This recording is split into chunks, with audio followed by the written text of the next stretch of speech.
expanding means kailangan lumaganap po. At tayo mismo, yung Word of God at saka yung Christian living po natin.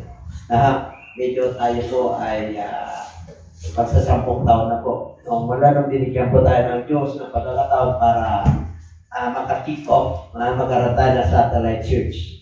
Itong mother church na kinabibilangan po natin, i-value natin, mahalin po natin. Kasi bigay ng Diyos. Pag bigay ng Diyos, mahalin natin.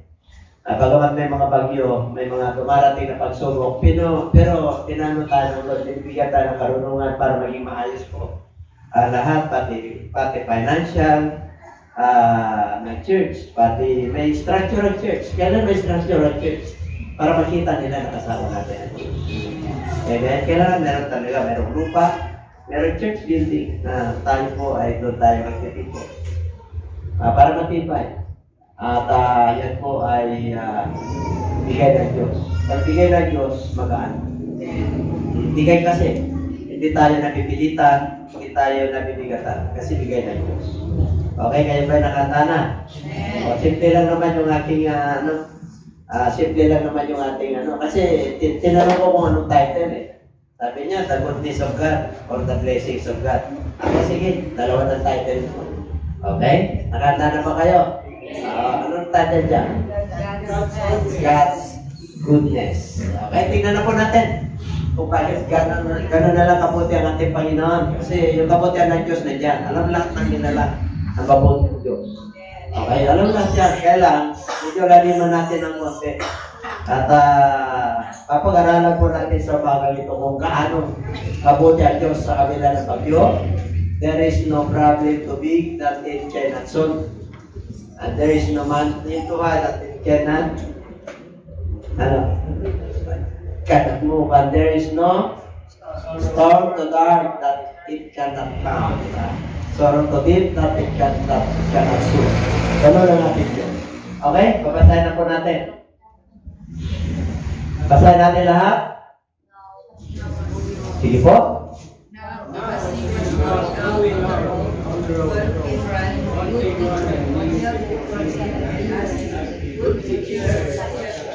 Okay. Tingnan po natin. Ito is a rich man. Rich. Mayaman. Pero siya po ay lumuhod sa harapan ng Diyos. Meron siyang hinahanap. Amen po? Anong hinahanap niya? Pagarihan siya ng Diyos. Anong in-address niya sa Lord? Good teacher. Pag sinabi ng good, isa lang ang good, ang Diyos. Amen. Amen po? Ang ibig kong sabihin, pag sinabing good, kahit na hindi maganda yung pinagdaraanan mo, good pa rin ang Diyos. Amen. At yung resulta ng pinagdadaanan mo na bagyo, magiging good din para sa'yo. Amen. Because God is good all the time. Amen? Amen? Amen. Tindi ng Diyos natin, di ba? Kaya hinahanap niya. Mayaman ito. Anak ng Diyos ito. Okay? Kaya sabi niya, good teacher. Why did you call me good? There is only one God, that is God. Alam niyo, pag nagsasalita ang Diyos, tingnan natin sa verse 18. So Jesus said to him, why do you call me good? No one is good but one, that is God. You know the commandments. Do not commit adultery. Do not murder. Do not steal. Do not bear false witness. Do not defraud. Honor your father and your mother. Okay? Sinabi niya na yung yung 10 commandments. Sabi niya, why do you call me good? Pag ang Lord nagtanong at nagsalita, every word that coming out from His mouth, talagang mayroong mensahe. Sinabi ng Lord dyan sa book of Matthew chapter 4, verse 4, man shall not live by bread alone, but by every word. Every word. Kaya pag tinanong sila ng ating Panginoon, yung word niya, doon na. Pakinggan mo yon, basahin mo yon, magnilay-nilay ka ron, kasi mayroong ibig sabihin ng Diyos. Amen po, kasi nung buhay po siya, meron talagang pinanggit na mga salita na iniwan niya sa atin, bukod sa mga salita ng propeta. Yung mga salita ng propeta noong panahon, sa pamagitan ng Espiritu ng ating Panginoon, nakakausap nila. Pero ito, bumaba na siya. Kaya tayo po, kailangan, bawat salita ng Diyos, ano po natin, pinapangalagaan po natin. Kaya lagi sinasabi ng Lord pag nagpipreach siya eh. Makinig kayo. May mga pandinig, makinig. Kasi po napakalaga ang kanya sasabihin. Kaya dito po napakalaga po ito. Mayaman. Naghanap siya ng kaharian ng Diyos. Kasi yung presensya ng Lord malayo sa kanya eh. Kahit na siya ay sumusunod sa kautusan. Sumusunod siya sa law. Pag sinabing law, 10 commandments po yan.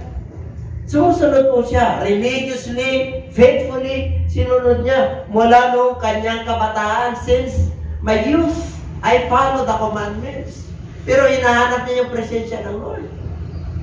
Ang tanong, binigay niya ba yung solusyon? Tingnan natin. Okay. 20. And he answered to him, Teacher, all things have kept from my youth. Then Jesus looking at him, love him. Diba?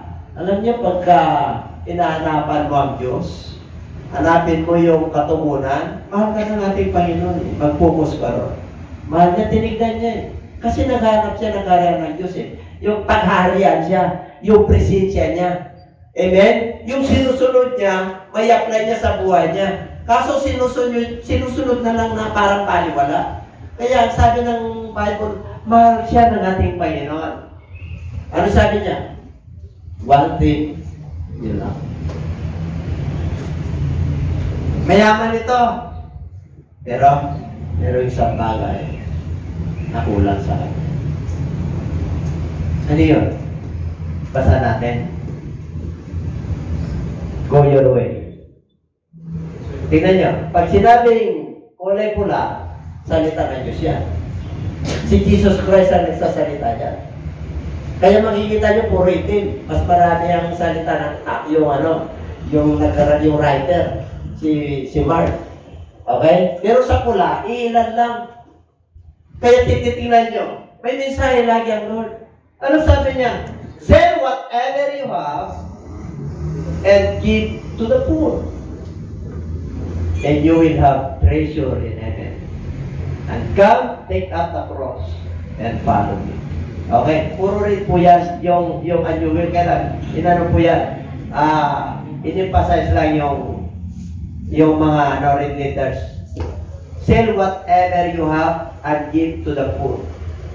Materialism, mayaman. Tanong ko sa inyo, mayaman pa kayo? Ha? Saan kayo mayaman? Sa spiritual. No, pinagaling tayo, Lord.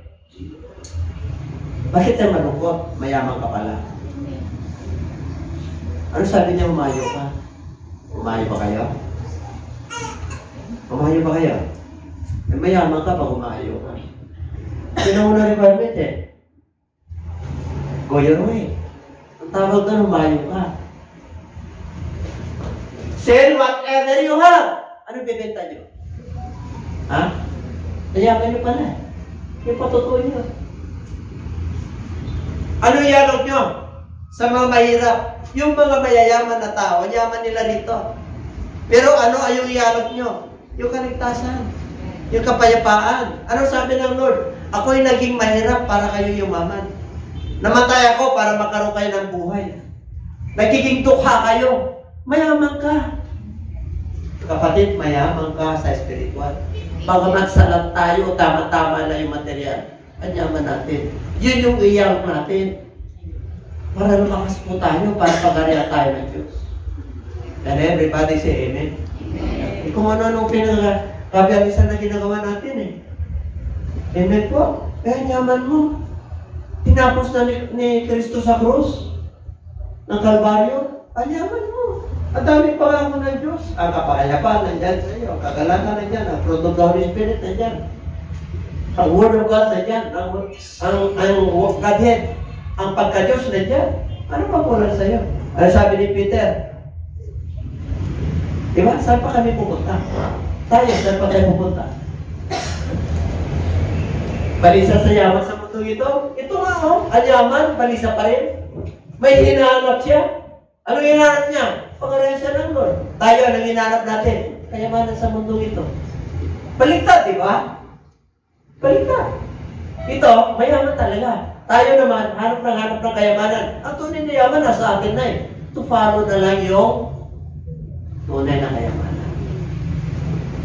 Sinabi ng Lord eh. And all these things shall be added. At lahat ng blessing, ibibigay ng Diyos. Ibibigay ng Diyos. Kung pahintulutan ng Diyos na yumaman ka dahil pinapayaman ng Diyos, okay yan. Pero kadalasan po, na sumusunod sa Lord, tamang-tama lang. Bakit po? Baka mapukus ka rin eh. Hindi naman yun na tunay na yaman eh. Kaya huwag na kayo magtaka. Kahit anong hanap buhay natin na mananampalataya, tama-tama lang. Kung susobrang ka ng Lord, okay, done. Will and good. Pero kung sobra-sobra, hindi iyo yan. Sa Diyos yan. Sa ministry yan at sa pamilya mo. Amen? Huwag mo unahin yung pamilya mo, yung ministry. Binigyan ka dahil sa ministry. Hindi tayo lumago na ganito. Kung inuna ko yung akin. And everybody say amen. Nung pinagpala kami ng material, bumili ako ng property, pangalan ng Lord. Pinangalan ko sa Lord. Amen? Di ba kayo? Pangalan Jesus Christ Church International. 1,700 square meters. Dalawa. 1,000 square meters, kulang na. May structure na yung isa. Yung dalawa, may structure na. Kailan? Tama-tama lang. Ganun. Amen po? Bakit po? Hindi naman ninyo yun eh. Pinadaan lang sa'yo ng ating Panginoon eh. Hindi naman tayo taga rito eh. Amen po? Yan pa ba kayo? Amen. Ako galit ha? Oo. Real talk lang. Kaya mga kapatid, dahil may pangalan ng ating Panginoon. Okay? Kaya ba? Kaya dito, mayaman ka na sa spiritual, abay, iyanok mo yung talent mo. Iyanok mo yung panahon mo. Iyanok mo kung ano mayroon ka. Amen po? Kaya sabi niya, whatever, you have. Ano mayroon ka? Ano mayroon kayo? Pananampalataya. Ano mayroon kayo? Diyos nasa iyo. Ano mayroon kayo? Holy Spirit nasa iyo. Ano nasa iyo? Word of God nasa iyo. Kompleto ka. Yun yung iyarok mo. Yung patutuo mo sa buhay. Anong ginawa ang Diyos sa iyo? Yun ang iyarok mo. Sa labwas mo, sa kapitbahay mo, sa mahal mo sa buhay, sa kaibigan mo, sa mga kakilala mo. Yun yung iyarok mo. Ang yaman mo sa kanya. Kaya sabi mo siya katabi, mayaman ka. Kaya huwag kong malungkot. Ang lungkot ng iba, yaman-yaman din. Amen? Dapat nagsasayaw tayo dito. Tignan nyo. Ang sabi ng Lord, ibigay mo sa mahirap, and you will have treasure in heaven. Ang pinag-uusapan dito, treasure in heaven. Ang ginawa ni Kristo nung dumating rito, mayaman ka na rito, mayaman ka pa rin. Amen. Sabi mo siya katabi, hindi mo. Ang hinahanap mo kayamanan, yung talaga, meron akong milyon sa siya. Hindi masama. Hindi masama. Kung bibigyan ka ng 100,000, 200,000, 300,000, million, 1 million, 2 million, 10 million, pero hindi yan ang tunay na kayamanan. Ano na ang tunay na kayamanan? Treasure in heaven. Kaya sabi ng Lord, lay not up your treasures on earth, because treasures on earth, there is a kalawang, there is a moth that corrupt, and robbers and stealers. Oo, hindi tunay na yaman yan. The true riches is riches in heaven. Walang corruption doon. Walang papasok na magnanakaw. Kaya dito tayo mag-focus. At bumalik ka.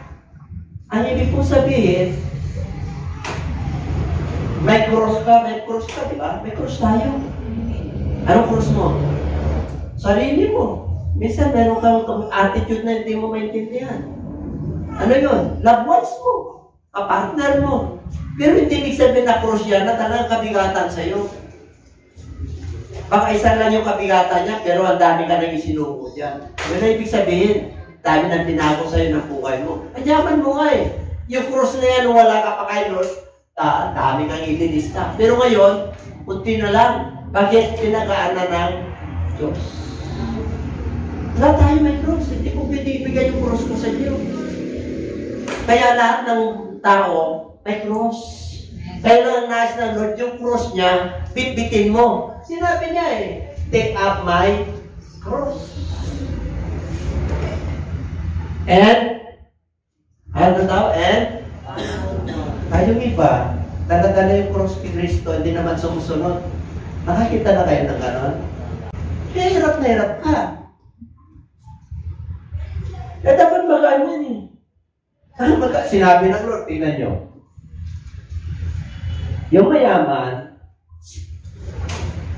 napakalungkot niya sa sinabi ni Kristo sa kanya. Umalis siya sapagkat siya ay mayaman. Very sorrowful. Very sorrowful. Bakit? Bakit naman hindi malungkot? Pero sabi ng Lord sa kanya, umuwi ka, ayaw ka. Tinta mo yung ari-arian. Bigay mo sa mahirap. Masaya pa kayo noon? Kahit ako, malungkot ako. Printo. May mensahe ang Lord eh. Alam niyo mga kapatid, gusto lang ng Lord na yung mindset niya, yung heart niya, hindi yun ang tunay na kayamanan. Ang gusto lang ng Lord, o sige, tanggapin mo ito. Okay, Lord, sunod na ako. Alam nga naman na ibibinta niya kagad. Hindi po. Kailangan sunod muna siya. Sunod lang siya sa ministry. Hanggang makuha niya, hanggang matanggap niya, na kaya niya na. Amen? Ganun din po tayo. Sunod ka lang. Sunod ka lang kahit na masakit, kahit na may cross. Pero habang sumusunod ka, pinapagaan ng Diyos yan hanggang kaya mo nang isuko. I surrender one. I surrender two. Pag nakasunod, I surrender all. Di ba? Kaya. Di ba? Di ba? Ang sarap kaya. Kaya ito, malungkot. Bakit? Tingin niya yung yaman niya pandito. Si Lord, sa langit at tinutukoy niya. Dapat masaya siya. Lord, sunod ako. Emin ako dyan. Sa pang-ministry. Sa pang-ministry. Palagay ko sa mga lagad na nakatalayan sa Bible. Kaya marami mga Kristiyano, konti lang. Marami na pagkulang. 2023 na. Amin tayo. Sabi ko siya natin, amin tayo. Amin. Sarap bumawi kaya. Pag sinabi bumawi, recovery, renew. Sinabi na rin dyan eh. Ang mga anak ng Diyos ay parang agila. They shall renew their strength. They shall mount up as wings of eagle. Habang yung pananampalataya may pumapalaot, tumataas na mamature ka, lumalakas ka. Kahit nang daming pampahina sa mundo ito, bagyo sa buhay, karamdaman, sakit, o may pera, pero mayaman ka pala. Tingnan mo. Ang saya mo. Yung strength mo nagagaling sa Diyos. Hindi sa sarili. Hindi ka nawawala ng pag-asa. Kanyaman mo nga eh. Sa kanyaman natin. Pag makuha mo lang yung tunay na susi, kanyaman mo. Kasi meron pa eh. Pag mensahe kasi na Diyos, hindi ka hindi kasi ito yung tunay na pagkain eh. Kaya nga si Apostol Pablo pag nangangarap, inaantok yung talagang madaling araw na eh. Tapat pala naman.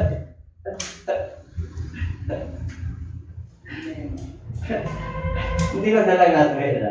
Kamanyaman dito kasi panlupa ito. Pero pag nakakilala ka sa Lord, tapos meron kang hawak, totoo, balanse yung yaman mo. Iwanan naman natin lahat yun. Iwanan natin lahat yun. Wari, meron akong sasakyan. Iwanan ko yan. Diba? Yung Problema niya kung ano pa-opera. Libre. Galing pa ng German yung mag-opera. Amen. Ito, milyon yun. Kasama yung kasama yung hearing aid. Libre! O, ganun kayaman yung Diyos natin. Amen. Narinig ba ang church? Hindi. Hindi narinig. Libre. Sino may problema sa inyo sa tayo? Hapon kayo. Totoo. Pwede rin sa mata yata eh. Meron kayo sa mata? Matalan nyo. Meron pa tayo sila. Ganun tayo ka. Ganun kayaman ang Diyos natin. Amen.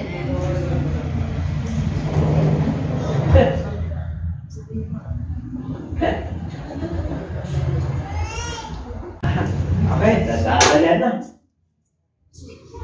Okay. Nabasa nyo na? Ang hirap pumasok, di ba? Pag mayaman ka rito, ito ang kagipan mo. Mas matindi pa yung kamelyo. Kaya huwag kang magpayaman dito. Diyan pa kayo? Oh, yan o. Mas matindi pa yung kamelyo na papasok sa butas ng karayon kaysa yung mayaman na pag-arian siya ng Diyos.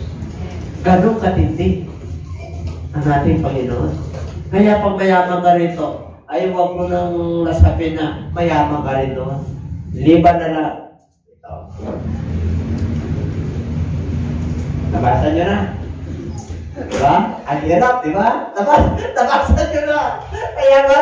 Ang hirap pa. Kaya sabi ng kanyang panagan, 25 na. Kasi galing yung magbasa. Diba? Dami na may wala ng salita ng Diyos eh. Ang dami na. Diba? Ayaman mo na nga eh. Kaya inis ka na lang yan eh. Application na lang ang kailangan natin. Kaya ibig sabihin nun, i-apply mo na lang para mayaman ka talaga. Dapat maramdaman nyo yung nararamdaman mo eh. Amen. Totoo po yun. Kasi yung pastora, kanahingipin lang yan eh. Alihan na dito. May pera ka ba? Kailan ba ako nawala? Ganun ako magsalita. Totoo po yun. Kahit na alam niya na tama-tama na, meron pa akong meron. Meron pa pagkasol dyan? Meron. Meron naniningip? Meron. Ibig sabihin, hindi ka na pala. Hindi ka na luto. Yung mga basic ko dinigay.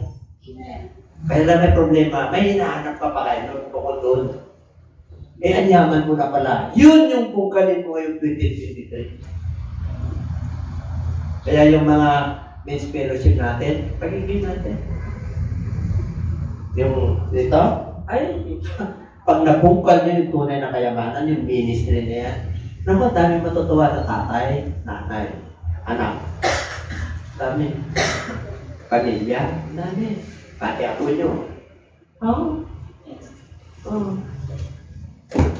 Kaya ito matindi ito. Witness, it is impossible. Tingnan mo, pat with God. For God, all things are possible. Amen. Itong mayaman na ito, pag na-convert ito, nagiging poor na ganyan. May posible ba? Malay mo. Totoo yun. Bakit? Kung hindi yung problema niya, bakit hindi nyo alam? Hindi nyo alam nangyari sa kanya? Hindi nyo alam, Pero pa-poor na ganyan siya, isa sa mga factors. Namatayan yung namatay yung anak niya na babae. Tapos sa palitaan niya, may nasagasahan ka. Ano rin nasagasahan niya? Ano raw? May pastor Ano yun? Hindi niyo binigay yung kanya. Isang madaling araw, nag-pray ako kayo. Kasi kailangan ko, wala tayo, di ba? Nanluma ko. Ako Lord, grabe ang tao ngayon, sama. Pray ako, Panginoon. Alam niyo kung ano pinagkita ng Lord? Kung bakit ako naging masaya ng tanggap ko. Sabi ko, Lord, napatawad ko na siya. Ang ibig sabihin, yung halaga ng $1,500,000 lang pa. Tinagatian nila 1,000 at 2,500. So, na-comfort ako. Amen? Na-comfort ako. Kasi yung yaman sa mundo ito, yung $1,500,000 lang pala. 1,000 pesos lang, tinagatian lang yun.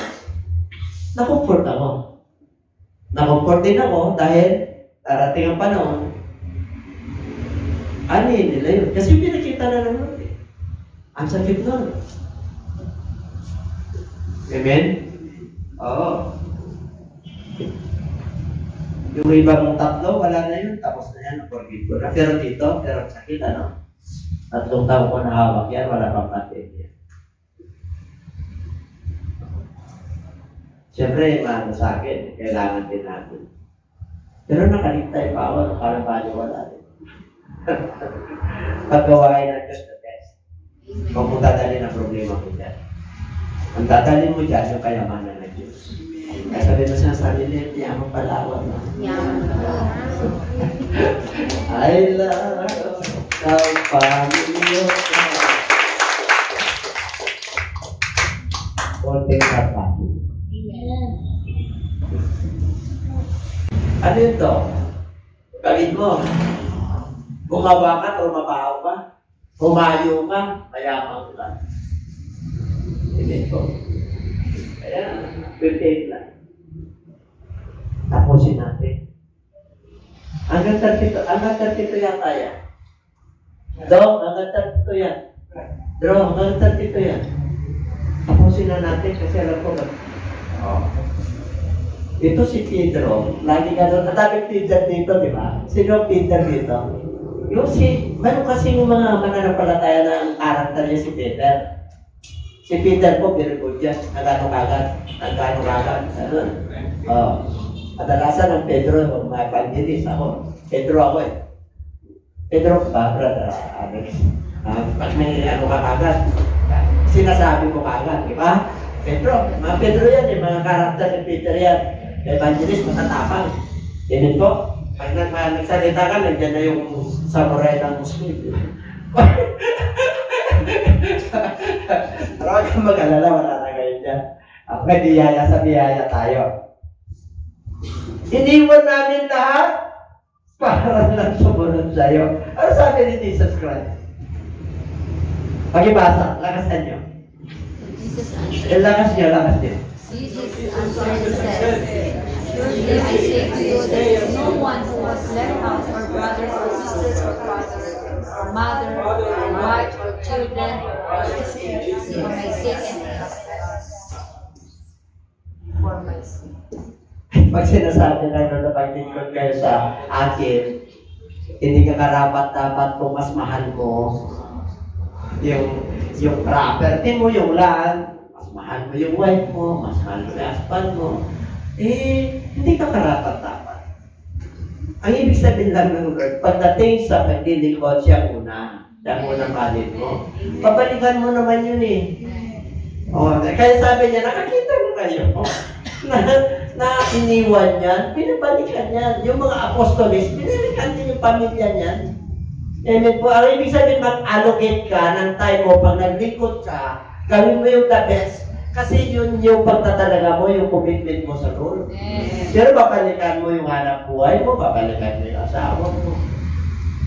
Babalikan mo yung property mo. Kaya huwag kang mag-alala. Kaya yung mga iba, ay nung nangaralan, hindi na bumalik. Iba nang binalikan. Ay mga kapatid. Tingnan niyo, yaman niyo. Pag kayo raw ay sumunod sa Lord, take up the cross, follow Him. Hindi, yung 100 falls now in this time. Houses and brothers and sisters and mothers and children and lands with and in the age to come. Eternal. Kaya asahan mo, may usik. Amen? Nung panahon nila, yan, and the age to come. Sa panahon natin ngayon, hindi nagbago yan. Amen po, kasi ang salita ng Diyos ay hindi nagbabago. Kaya ang audience ng Lord ngayon, tayo ngayon naman ang palataya. Ang audience niya noon, yung mga alagad. He is the same yesterday, today, and forever. Hindi nagbabago ang salita. Kaya mayroon ka. Di ba dami tayong kapatiran? Kung hindi kami pumunta rito, di kami lang, Lucena family lang. Pero dami na natin. Meron ng Rivera family, meron ng Pilos Santos family, meron na. Di ba? Ang dami na tayong pamilya rito. Di ba? Dami na kaming bahay. Oh, di ba? Siyempre, alam naman nyo kami patuloy yun. Kung pumunta kami sa bahay nyo. Pinapatuloy nyo ngayon ba estrangero? Yung kami ba? Ay, dito kayo, Bishop. Pag kinabi kami, dito na kayo kakain, Bishop. Pag kinabi ba, dito na kayo matutulog. Hindi kayo bahay.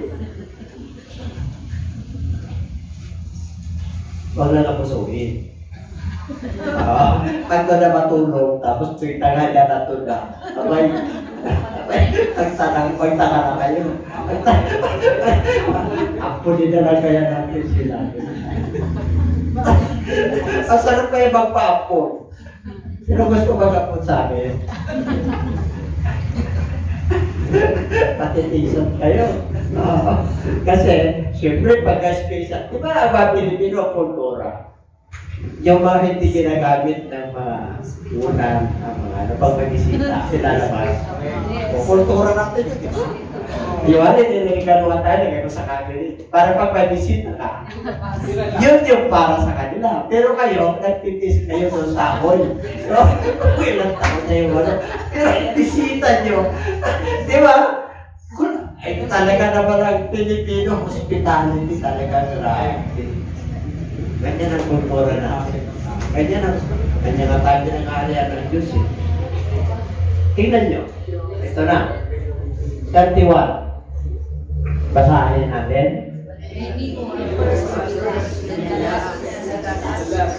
Ang ibig kong sabihin niyan, ganung panahon nila, sila yung una.